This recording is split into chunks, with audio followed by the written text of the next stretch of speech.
In 2005, the second ever S&S SkySwat opened at Thorpe Park. 12 years later, the troubled ride was closed and abandoned, with the model now extinct. Attention, please board the slammer and move to the end of the road.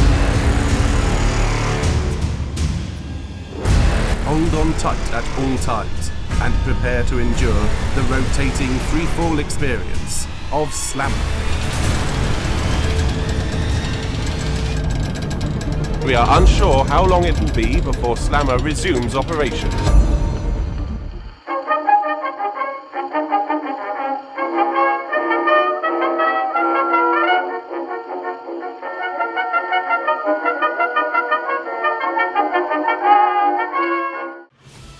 Over the years, Thorpe Park has had a healthy selection of flat rides. From my favourite, the Rocky Express, which was added in the late 80s, to 2001, where the park saw 3 added with Zodiac, Vortex, and Detonator. Quantum and Eclipse joined them in 2003, followed by the relocated Samurai in 2004. Comprising of rides manufactured by Huss, the Fabry Group, and Mondial, the park offered a wide selection of experiences in a small location.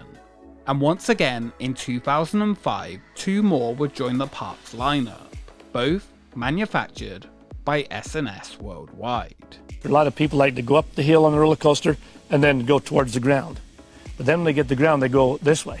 I want to be able to let them dive towards the ground and then look like they're going to for sure hit the ground and swing underneath. S&S, located in Logan, Utah, was created by Stan Checkett. In the 1980s, after hearing about a group of New Zealand thrill seekers who had been engaged in a new pastime, bungee jumping, Stan built his own tower in Logan just to try it himself. He quickly discovered others would pay for the experience. Stan, who had previously been a cabinet maker and construction worker, enjoyed seeing the faces people made when getting off rides and wanted to build bigger and better experiences. His second company, S&S Power, was founded in 1994 by Stan and Sandy Checkett, hence the name S&S. A year after they had sold their bungee jumping business and went full-time into amusement rides. Their first creation would be the Space Shot. The first version would open at Worlds of Fun in Missouri as Detonator. It was shortly followed by another on top of the Stratosphere. Using compressed air to launch its passengers, riders would fly into the air at high speeds. By 1999, the company had 85 rides in parks all over the world, from Spain to Finland, and of course, the US. Using the same air pressure idea, the company would design Thrust Air 2000, a high-speed roller coaster first introduced as a prototype in 1999. The compressed air propulsion system was designed by S&S Power. S&S is known for its freefall rides, which use compressed air to propel riders up and down towers hundreds of feet high. The young company was a huge success, and by 2003 was taking in close to $50 million a year while continuing to create new ride ideas. Stan would wake up in the night at 3 AM, excited, and start scribbling down new ideas for rides. These new designs included the Sky Swing, Screaming Squirrel, and the 2 that would come to Thorpe Park, the Screaming Swing and the Sky Swat. Thorpe Park's Ferris wheel, Eclipse, lasted only 2 seasons, as it didn't fit into Thorpe's transition into a purely thrill park. It will be replaced by Rush, the first S&S giant screaming swing, a larger version of a ride which had first opened at Knott's Berry Farm. At the S&S factory, known as the S&S Playground, the company regularly built prototype versions of their attractions, and this would be where the first version of the Sky Swat was created. This prototype would later be moved to its first home. For the first time in nearly 20 years, Six Flags Astroworld would add 2 rides in a single season for the park's 35th anniversary, Diablo Falls and SWAT. SWAT would be painted bright yellow and orange. The Astroworld Sky Swatter would be the only one in the world on opening. That was until Thorpe Park would get the second, in 2005. In an area that was part of Canada's Creek, on the former site of Trappers Trail, Fort Ontario Playground, which was removed in the year 2000 to be used as part of the construction area for Colossus. Land started being cleared in October 2004, before officially announced in 2005. The park stated that Slammer would be the first ride of its kind outside the US and one of the world's most awesome rotary thrill rides. Slammer promised to be the ultimate full throttle free fall experience without having to jump out of a plane. The Sky Swat will be located on the edge of the Lost City, directly behind X No Way Out. Officially located in the area previously known as Canada Creek, now Old Town, the ride would feature a long arm which would sit between two towers. On either end of the arm were two paddles where 4 rows of 6 riders would be situated, allowing a total of 48 guests per cycle, 24 on each end. The experience would look like a giant mechanical fly swat. At Thorpe Park, riders would enter the wooden queue and be assigned to either the left or right swat. The deep seats were comfortable, but what was not could be the restraints. Comprising of 2 sections, the first brings down a lap bar, which is on a hinge to the rider's side. Then above, what looks like cut off over the shoulder restraints could then be pulled down to shoulder level. This was designed to give riders the fear of feeling less secure and provide more openness to the design. The over-the-shoulder section was actually not really anything to do with the safety mechanism, it was just there for comfort. While a good restraint system, the trouble came that if your shoulder restraint was pulled down or pushed down too far, it would make the experience extremely uncomfortable. There was also very little for riders to hold on to, a single handle on the lap bar, or handles at shoulder height that do little to give riders that feeling of safety.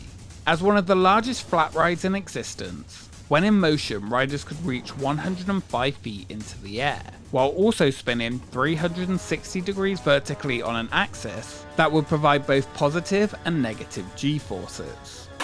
The greater challenge there is to put a restraint on that that doesn't enclose you so terribly much that the experience is lost. See, it's all relative. In other words, we could build a restraint as all a bunch of foam and cover you completely up and hold your head, nice big foam stuff, but then you've lost the experience. And I've said for years and years, we need to get the restraint smaller and smaller so that your exposure is greater, because that's what pumps up our adrenaline. Your ride is about to begin. Hold on tight at all times and prepare to endure the full throttle rotating freefall experience of Slammer. As the ride begins, the music starts and the arm begins to rise. The arm would be a length of 100 feet long, with the riders at each end. When the mechanism reached the top, you would sit at over 50 feet above the ground. The ride up was extremely smooth due to the air pressure used to lift the riders before a large hiss of air when the destination was reached. Next, it was now time to begin your 6 full 360 rotations. Pistons pulls the cables tight and lifts us up. So it's a very smooth, computer-controlled process. The computer is monitoring all the time the air pressure in these cylinders. And so what it does is as we're rising up here, it's monitoring constantly how fast the boom is rising and how much air it needs to add to make us come smoothly up to the top. When we get to the top here, there are locking pins, and those lock the trolleys that carries the pivot in, and you can feel us settle into place at the top. Now we're hooked up to the main power that'll rotate. We have some locking pins that are going to go in place, and we'll begin to rotate. And depending which side of the ride you're on, you may start backward and you may start forward. Depending on which side you are on, you would soon find yourself either 100 feet above the ground or heading backwards down towards it, reaching a top speed of 35 miles per hour. After 3 full rotations, the ride slows, only to send you the opposite direction for another 3 turns.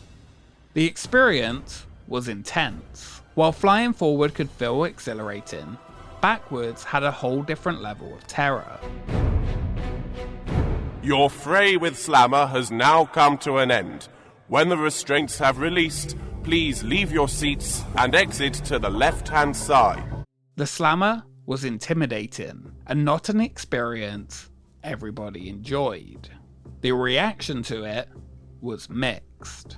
Some consider it to be the best flat ride in the UK, an intense, scary experience that was unique with only 2 in the whole world. Others thought it was the worst flat ride in the UK, a painful and unpleasant experience, and there was only 2 in the world for a reason. Either way, the ride was unique.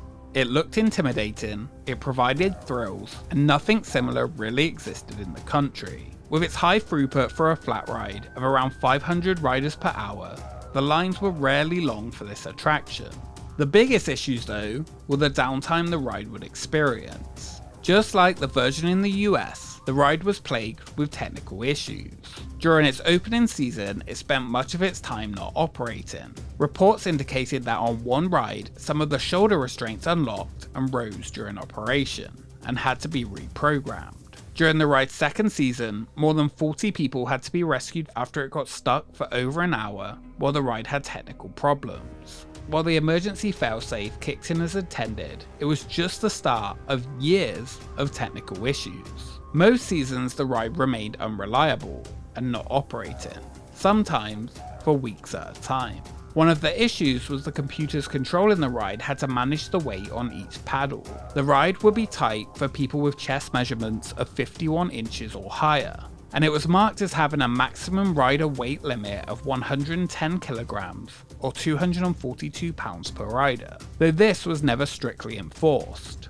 Multiple times the ride would get stuck at the top of the lift at the highest point, and at least once the ride's self-righting mechanism failed due to a power loss, leaving riders stuck at awkward positions. In 2010, S&S discontinued the manufacturing of the SkySwap. The original at Astroworld moved to Six Flags New England for the 2006 season after the original park had closed. It would now be known as Catapult. Catapult closed and was removed in March 2013, leaving Slammer as the only operating SkySwap in the world.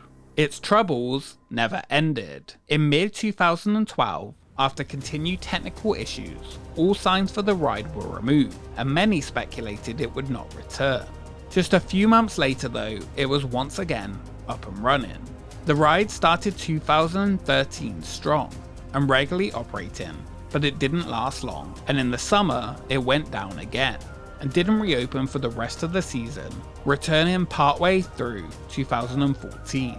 Much of the speculation on the issues included talk about the computer system failing, along with constant stress fractures from the forces of the ride that had to be regularly re-welded.